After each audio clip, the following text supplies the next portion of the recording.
কোরআন কিনে বাড়িতে থুছি, একবার একটু কোরআনের সমাজটা কায়েম করে দেখি কি হবে, বৃষ্টির পানি দিয়ে কি হয়, হিন্দু মুসলমান সবারই উপকার। তারপরে কি ভাই, আমি কি মিথ্যা কথা বলি? ঠিক ঠিক এটা তো সহি কথা।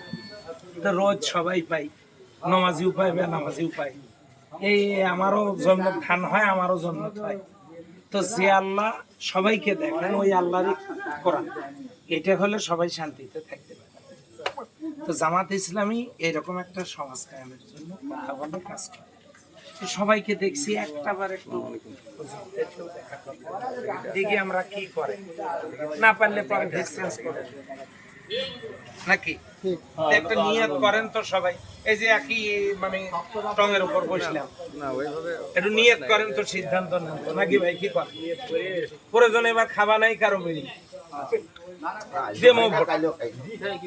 না, ওই যে ভোটের সময় যে হয়, প্রয়োজনে এবার খুরমে খাবা নেই, এবার একটা সবাই মিলে ইয়ার তোলেন তো, আওয়াজ তোলেন তো। সবাকে দেখছি একবার জামাতকে দেখা দরকার। হ্যাঁ